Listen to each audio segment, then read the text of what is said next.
तो petrol pump संचालकों की हड़ताल का आम जनजीवन पर असर पड़ रहा है। पेट्रोल डीजल एसोसिएशन ने वैट कम करने की मांग की है। राज्य सरकार ने गेंद केंद्र सरकार के पाले में डाल दी है। आखिर हड़ताल के पीछे की वजह क्या है, आइए जानते हैं हमारी संवाददाता हर्षा कुमारी सिंह से। राजस्थान में पेट्रोल पंप बंद रहेंगे और इससे बहुत ज्यादा परेशानी हो रही है लोगों को। लेकिन क्यों हुई ये पेट्रोल पंप की स्ट्राइक और क्यों पहले से लोगों को इसके बारे में बताया नहीं गया? 2 दिन से जो पेट्रोल पंप थे राजस्थान में, करीब जो पेट्रोल डीलर से संचालित जो पेट्रोल पंप है वो करीब 6000 से ज्यादा पेट्रोल पंप है और ये सब 10 से 6 बंद थे। 2 दिन के लिए हड़ताल थी और फिर उन्होंने कहा था कि अगर हमारी मांगे नहीं मानी गई तो पेट्रोल पंप की जो डीलर्स है वो अनिश्चितकालीन हड़ताल पे चले जाएंगे। देर रात को वार्ता विफल रही और ये उन्होंने ऐलान कर दिया कि हम हड़ताल पे रहेंगे। कई लोगों को मालूम नहीं था, लोग सुबह सुबह पहुंच गए ये सोच के कि भाई 10 बजे के बाद पेट्रोल पंप बंद हो जाएगा, लेकिन वहां जाके देखा कि अनिश्चितकालीन हड़ताल हो रही है। इसमें काफी लोगों को परेशानी उठानी पड़ रही है। ऑटो ड्राइवर हैं जिनके घर में लोग बीमार हैं या किसी को कहीं जाना है, गिग वर्कर्स हैं जो अपने ओला उबर चलाते हैं या स्विगी का काम करते हैं, जो रोज कमाई करके अपना पेट पालन पोषण करते हैं, उन लोगों को खासा परेशानी हो रही है। लेकिन किस तरह से पेट्रोल के दाम राजस्थान में सबसे ज्यादा है? अगर आप पड़ोसी राज्यों से देखें तो राजस्थान में करीब 111 रुपए है पेट्रोल। वो पड़ोसी राज्य से काफी ज्यादा है, 10, 12 या 11 रुपए ज्यादा है। ऐसा क्यों है? क्योंकि राजस्थान में जो वैट है, जो जो राज्य सरकार लगाती है, वो सबसे ज्यादा है। तो राजस्थान में जो पेट्रोल पे वैट है वो 31.04 है और जो डीजल पे है वो 19.30 है। ये है वैट। अब पड़ोसी राज्यों के हिसाब से अगर आप देखेंगे तो हरियाणा में करीब 18 है और डीजल करीब 16% है वैट। तो कहीं कम है राजस्थान और पंजाब और गुजरात जो पड़ोसी राज्य है उसमें और भी ज्यादा कम है। तो अगर आप देखेंगे तो सबसे कम वैट पंजाब में है, 13.77 है पेट्रोल पे और 9.92 मतलब 9 रुपीज करीब है वैट डीजल पे। अगर गुजरात का देखेंगे तो 13 रुपए है और डीजल पे भी कम है। तो इस तरह से क्या है कि पड़ोसी राज्य के जो लोग हैं वो क्या करते हैं कि राजस्थान में आने के पहले वो अपना पेट्रोल पहले ही भरा लेते हैं, खासकर जो पंजाब, गुजरात और हरियाणा से आते हैं। अब इसमें पेट्रोल पंप डीलर्स जो है वो कह रहे हैं कि उनकी आमदनी में फर्क पड़ता है, उनका रेवेन्यू लॉस होता है और सरकार का भी रेवेन्यू लॉस होता है।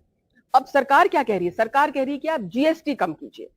तो अगर हम पेट्रोल का 1 लीटर का दाम देखें तो 50 या 60 रुपए दाम है पेट्रोल का, उसमें राजस्थान में 30% आप वैट लगा लीजिए और करीब 20-22% जीएसटी लगा लीजिए। ऐसे मिला के आपको पेट्रोल राजस्थान में 100 रुपए से ऊपर का मिलेगा और गंगानगर और हनुमानगढ़ जैसे जिले हैं वहां पर ट्रांसपोर्टेशन का भी कॉस्ट अगर हम जोड़ दे तो और भी ज्यादा वहां पर मिलेगा।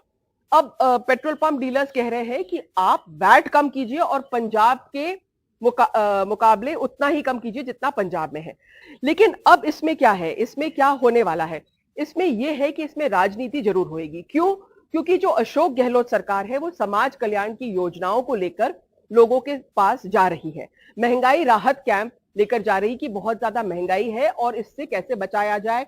तो आपको सिलेंडर दे रहे हैं कम दाम में, गैस सिलेंडर दे रहे हैं और अन्य कई रियायत दे रहे हैं लोगों को। लेकिन अब बीजेपी कह रही है और वसुंधरा राजे का कल ही स्टेटमेंट आया है कि अगर आप सचमुच महंगाई राहत करना चाहते हैं तो वैट कम कीजिए। आप जैसे ही पेट्रोल डीजल के दाम कम कर देंगे तो बाकी सब चीजों के दाम भी अपने आप कम हो जाएंगे, क्योंकि ट्रांसपोर्टेशन जो कॉस्ट है वो कम हो जाएगा।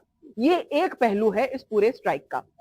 दूसरा पहलू ये है कि जो पेट्रोल डीलर्स हैं उनका ये जो टाइमिंग है स्ट्राइक का, ये एकदम अभी क्यों है? क्योंकि आज की बात नहीं है, राजस्थान में हमेशा ही वैट ज्यादा रहे हैं। तो चुनाव के 2 या 3 महीने पहले क्यों हो रही है ये स्ट्राइक, ये भी थोड़ा सा सोचने का, गौर करने का विषय है। क्योंकि ये जो स्ट्राइक की टाइमिंग है ये ठीक चुनाव के 2 महीने पहले क्यों? तीसरी बात जो है वो ये है कि जो पेट्रोल पंप डीलर्स हैं जैसलमेर में, जोधपुर में और अलवर में, यहां पर पेट्रोल मिलेगा क्योंकि वो जो डीलर्स हैं वो इस स्ट्राइक में शामिल नहीं हुए हैं।